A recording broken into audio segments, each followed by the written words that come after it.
देखिए भाई, good morning सभी को। अब ये जो होमोजेनियस यानी समघात वाला जो टॉपिक था कल हम करा चुके थे भैया आपको। अब आपका जो टॉपिक है वो है 4P विधि। 4P विधि तो chapter number 2 last topic, last unit का लास्ट टॉपिक आपका बच्चा हुआ 4P विधि। आज करा देंगे इससे रिलेटेड कोई क्वेश्चन और कुछ क्वेश्चन हम आपको कल करा देंगे। तो चैप्टर नंबर 2 में से केवल आपको एक टॉपिक पढ़ना है, वो कौन सा है भाई? 4P विधि। तो 4P विधि आप पढ़ोगे चैप्टर नंबर 2 से। तो यहां से अब हम करेंगे 4P विधि। तो देखिए भाई, यदि दी हुई आंशिक अवकल समीकरण है, दी हुई आंशिक अवकल समीकरण है, function of x y z p q बराबर 0। ये जो फंक्शन होता है आपका एक्स वाई जेड पी और क्यू का है, p q x y z में आपका कोई भी संबंध हो सकता है। जहां जेड आपका एक्स और वाई का फलन होता है, पी आपका del z over del x, q आपका del z over del y. यहां जेड चरों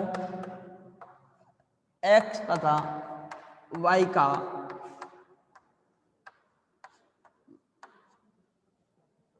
फलन है।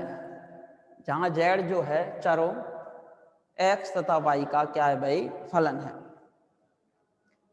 F x y z p q बराबर 0 हो गया, जहां जेड जो है चरों एक्स और वाई का क्या है भाई? आपका फलन है। तो डी जेड बराबर हो गया पी। तो अब हम सबसे पहले हमें याद होनी चाहिए 4P की सहायक समीकरण। वो थोड़ी सी बड़ी है तो वो आपको याद होनी चाहिए। तो 4P सहायक समीकरण हो गए, समीकरण एक के 4P सहायक समीकरण होगी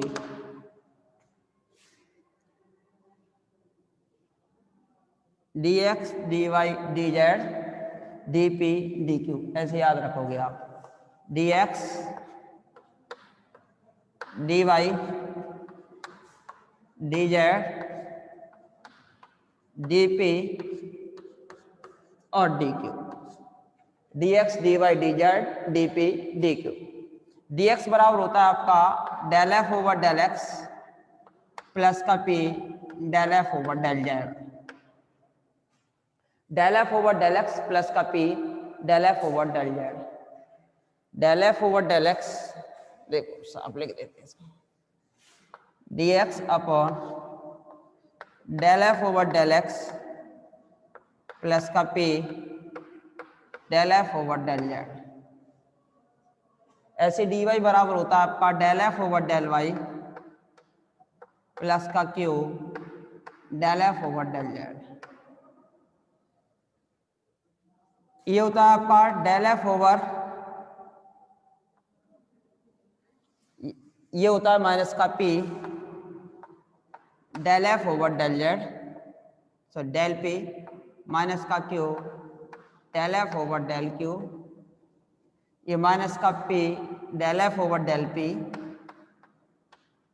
और ये माइनस का del f over del q।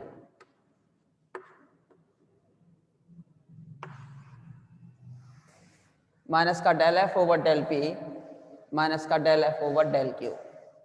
तो देखिए, आपको ये जो समीकरण है वो आपको याद होनी चाहिए भाई। आपको जो ये समीकरण दी हुई है वो आपको याद होनी चाहिए। तो आपको ये समीकरण दी हुई है वो क्या दी हुई है?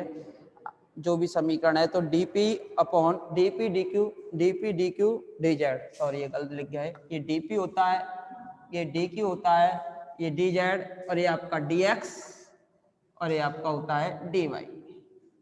dp dq dz dx dy, dp dq dz dx dy।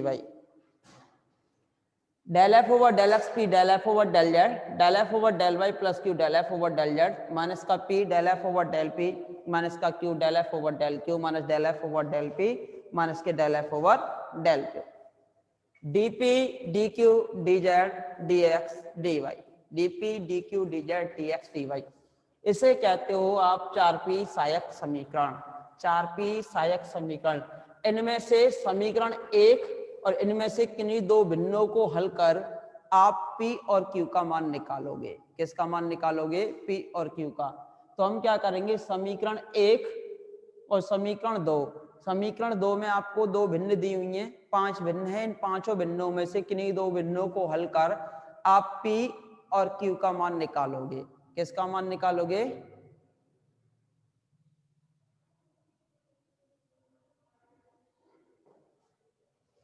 तो देखिए भाई, ये भिन्न दी हुई है, इन भिन्नों में से आप किसका मान निकालोगे? p और q का मान निकालोगे। जैसे ही p और q का मान आप निकाल लोगे तो आप जानते हो, क्या जानते हो? आप अवकलन गणित से जानते हो, हमें z का मान चाहिए क्योंकि z x और y का फलन है। हम जानते हैं कि अवकलन गणित से dz बराबर होता है z x और y का फलन है, तो z का x के सापेक्ष अवकलन होगा, फिर dx, फिर z का y के सापेक्ष अवकलन होगा, फिर इंटू dy। अब चूंकि del z over del x को आप कहते हो p, तो ये होगा p dx, इसको कहते हो आप q, तो ये हो जाएगा q dy। तो dz बराबर हो जाएगा आपका p dx प्लस के q dy, समीकरण नंबर 3। अगर आपको p और q का मान मालूम चल जाए तो आसानी से समाकलन कर आप किसकी वैल्यू निकाल सकते हो? z की वैल्यू निकाल सकते हो। तो हमें किसकी वैल्यू निकालनी पड़ेगी? p और q की। तो हम क्या करेंगे, समीकरण 1 और 2 का उपयोग कर या फिर समीकरण 2 की किन्हीं दो भिन्नों को हल कर p और q का मान ज्ञात करेंगे और p और q का मान ज्ञात कर समीकरण 3 में रखेंगे और समीकरण 3 का समाकलन कर देंगे। और जैसे ही आप समाकलन करोगे आपके पास कंप्लीट सॉल्यूशन यानी कि पूर्ण हल निकल के आ जाएगा। तो लिख लिया होगा भाई आपने, मिटा देते हैं इसको।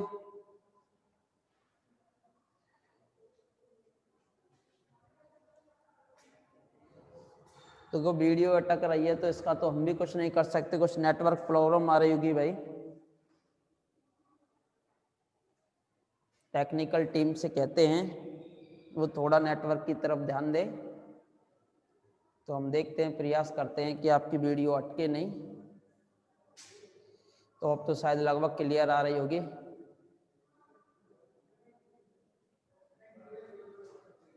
तो देखते हैं भाई अभी।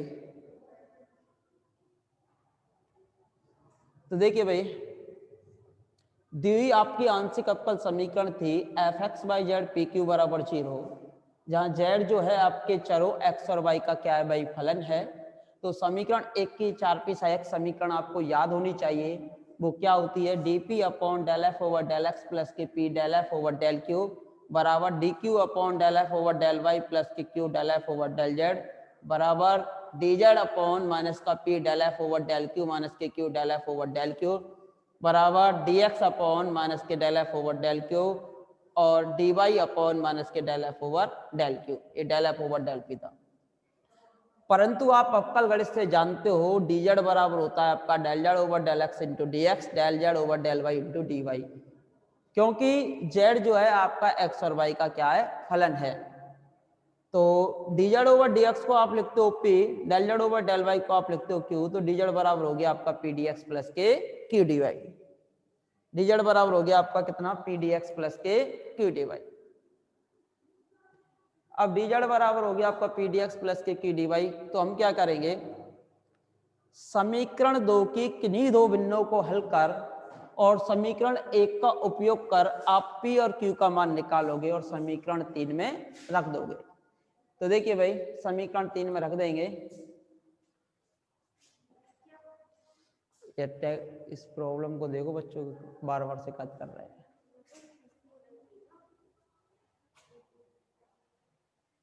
बार बार प्रॉब्लम आ रही है।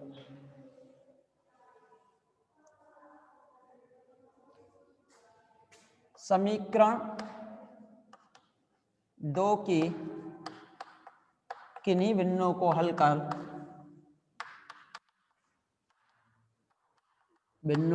कर तथा समीकरण का उपयोग कर, समीकरण 1 का उपयोग कर तथा समीकरण 1 का उपयोग कर P व Q का मान ज्ञात कर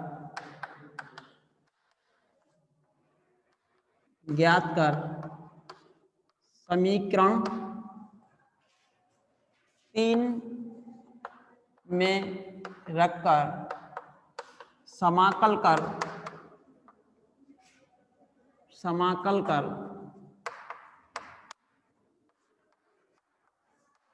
Z का मान ज्ञात करते हैं।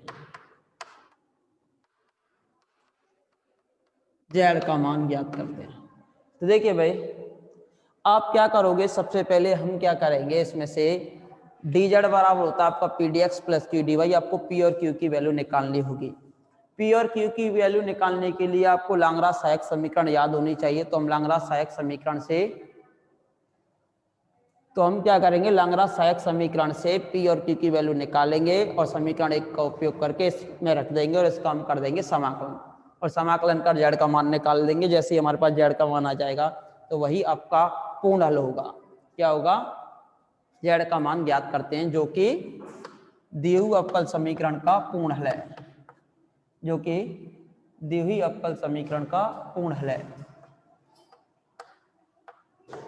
दी हुई अवकल समीकरण का या आंशिक अवकल समीकरण का पूर्ण हल है, जो कि दी हुई आंशिक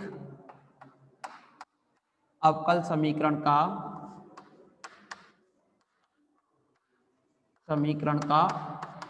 पूर्ण हल है, जो कि दी हुई आंशिक अवकल समीकरण का कैसा हल है भाई, पूर्ण हल है। तो इस प्रकार आप दी हुई आंशिक अवकल समीकरण का क्या निकाल सकते हो भाई, पूर्ण हल निकाल सकते हो। तो देखिए भाई, तो हमने क्या कहा, सबसे पहले 4P विधि के द्वारा जब आप किसी क्वेश्चन को हल करोगे तो आपको सबसे पहले तो 4P सहायक समीकरण याद होनी चाहिए, और साथ में आप जानते हो dz बराबर होता है आपका pdx प्लस q dy। तो यहाँ से